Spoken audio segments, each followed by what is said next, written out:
বৈঠকে মাননীয় প্রধানমন্ত্রী শ্রী নরেন্দ্র মোদী তৃতীয়বারের মতো ভারতের প্রধানমন্ত্রী নির্বাচিত হওয়ায় তাকে অভিনন্দন জানান, বাংলাদেশে যাওয়ারও আমন্ত্রণ জানিয়েছেন। আপনারা জানেন যে মাননীয় প্রধানমন্ত্রী বঙ্গবন্ধু কন্যা জননেত্রী শেখ হাসিনার নেতৃত্বে এবং ভারতের মাননীয় প্রধানমন্ত্রী শ্রী নরেন্দ্র মোদীর নেতৃত্বে আমাদের দুই দেশের সম্পর্ক নতুন উচ্চতা উন্নীত হয়েছে।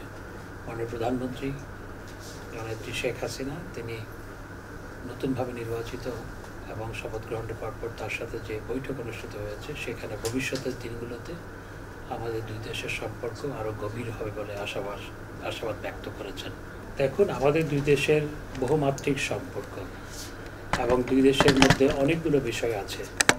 যেহেতু একই সরকারের ধারাবাহিকতা, সুতরাং কাজ করার ক্ষেত্রে সেই ক্ষেত্রে আমাদের কিছু বাড়তি সুবিধাও রয়েছে।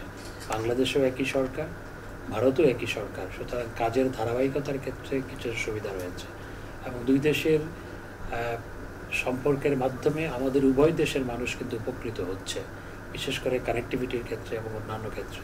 কারণ ভবিষ্যতের দিনগুলোতেও আমাদের যে বহুমাত্রিক সম্পর্ক সেটি আরও বিস্তৃত হবে এবং আমাদের যে গভীর আন্তরিকতাপূর্ণ সম্পর্ক সেই সম্পর্ক আরও গভীরে প্রতীত হবে।